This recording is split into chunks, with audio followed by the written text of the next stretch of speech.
Assalamualaikum warahmatullahi wabarakatuh.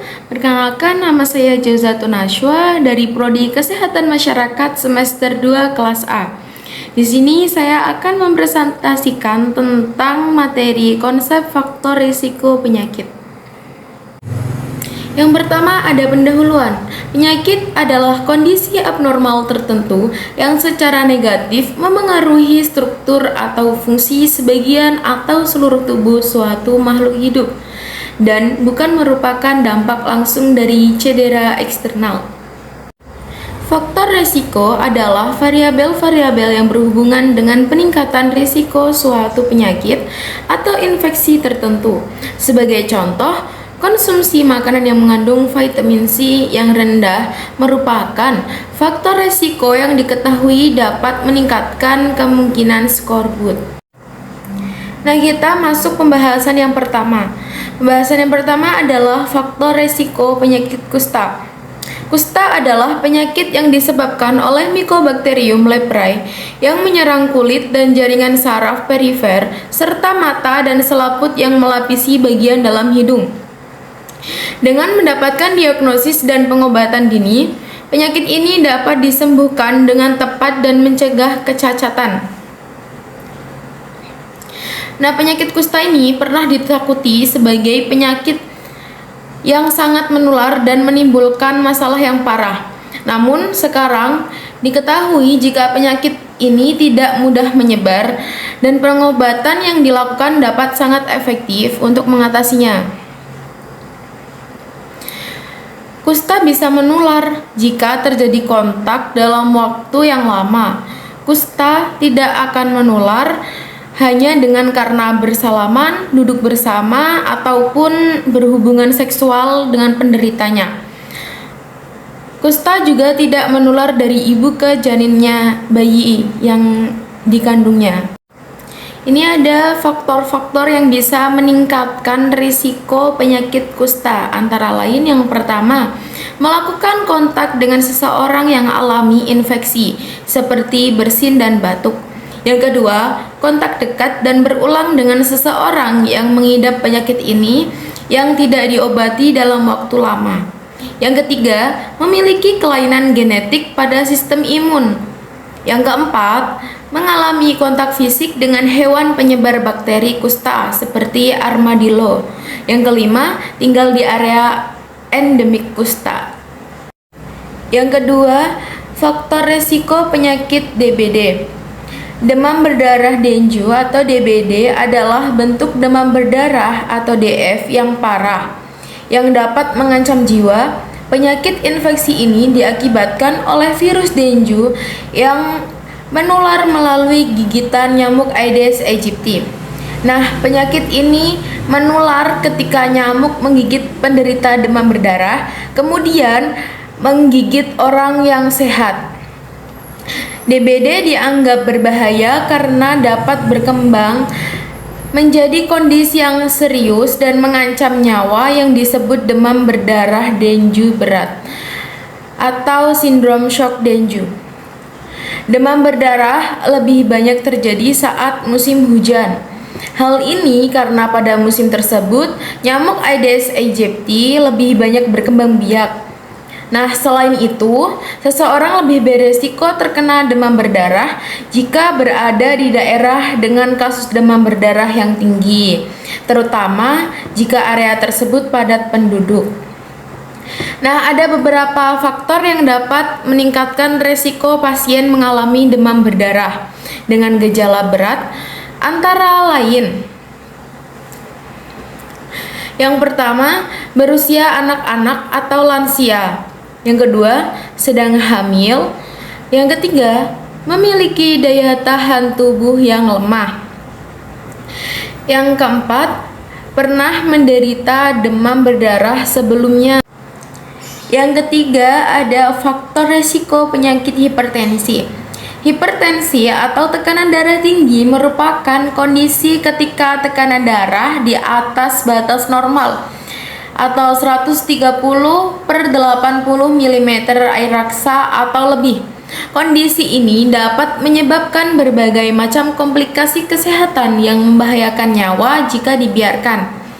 Nah, gangguan ini dapat menyebabkan peningkatan resiko terjadinya penyakit stroke, jantung, hingga kematian. Istilah tekanan darah tinggi sendiri bisa digambarkan sebagai kekuatan dari sirkulasi darah terhadap dinding arteri tubuh yang merupakan pembuluh darah utama. Besarnya tekanan yang terjadi bergantung pada resistensi dari pembuluh darah dan seberapa intens jantung untuk bekerja. Memang, faktor risiko untuk alami hipertensi berbanding lurus dengan usia. Seseorang yang memiliki usia lebih tua memiliki kemungkinan lebih besar untuk mengalami hipertensi. Ada beberapa faktor risiko lainnya yang dapat meningkatkan terjadinya hipertensi adalah: yang pertama, memiliki usia di atas 65 tahun. Yang kedua, sering mengonsumsi makanan yang tinggi garam berlebihan. Yang ketiga, alami kelebihan berat badan atau obesitas. Yang keempat, adanya riwayat keluarga dengan kondisi medis yang sama. Yang kelima, kurang mengonsumsi buah dan sayuran. Yang keenam, tidak aktif secara fisik atau jarang berolahraga. Yang keempat, ada faktor risiko penyakit diabetes mellitus atau yang sering disebut juga dengan kencing manis. Diabetes mellitus merupakan penyakit kronis yang ditandai dengan meningkatnya kadar gula atau glukosa darah hingga di atas normal. Pada pengidap diabetes, tubuh tidak menghasilkan jumlah insulin yang cukup atau insulin tidak berfungsi sebagaimana mestinya. Kondisi inilah yang mengakibatkan peningkatan kadar gula dalam darah.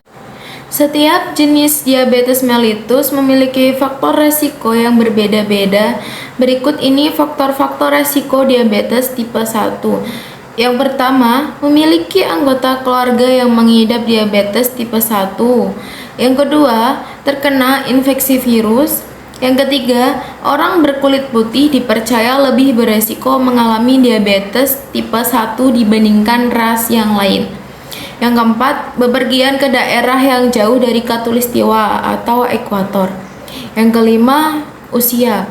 Meskipun diabetes tipe 1 bisa muncul pada usia berapapun, tapi penyakit ini banyak dialami oleh anak-anak berumur 4-7 tahun dan 10-14 tahun. Sedangkan faktor resiko diabetes mellitus tipe 2 adalah sebagai berikut. Yang pertama, mengalami obesitas atau kelebihan berat badan. Yang kedua, memiliki riwayat keluarga dengan diabetes tipe 2. Yang ketiga, kurang aktif bergerak. Aktivitas fisik bisa membantu seseorang untuk mengontrol berat badan, membakar glukosa sebagai energi, dan membuat sel tubuh lebih sensitif terhadap insulin. Itulah mengapa orang yang kurang beraktivitas fisik akan mudah terkena diabetes tipe 2. Yang keempat, usia. Risiko terkena diabetes tipe 2 akan meningkat seiring bertambahnya usia. Yang kelima, mengidap tekanan darah tinggi atau hipertensi. Sedangkan ibu hamil, risiko mengalami diabetes gestasional semakin besar bila ibu mengidap diabetes tipe 2. Dari pembahasan mengenai faktor resiko pada beberapa penyakit seperti kusta, demam berdarah dengue, hipertensi, dan diabetes, dapat disimpulkan bahwa faktor resiko merupakan variabel yang berhubungan dengan peningkatan resiko seseorang terkena penyakit tertentu. Faktor resiko ini dapat berasal dari berbagai aspek, mulai dari kontak dengan individu yang terinfeksi, kondisi genetik, lingkungan tempat yang ditinggali, gaya hidup, hingga kondisi kesehatan yang mendasarinya. Penting untuk memahami bahwa faktor risiko tidak selalu bersifat kausal, namun memiliki korela dengan kemungkinan seseorang terkena penyakit. Oleh karena itu, upaya pencegahan dan pengendalian faktor risiko sangat penting dalam menjaga kesehatan dan mencegah terjadinya penyakit-penyakit tersebut. Dalam konteks kusta, DBD, hipertensi, dan diabetes, faktor risiko seperti kontak dengan individu yang terinfeksi, kondisi genetik, kebiasaan makan, aktivitas fisik, dan kondisi kesehatan lainnya dapat meningkatkan risiko seseorang terkena penyakit tersebut.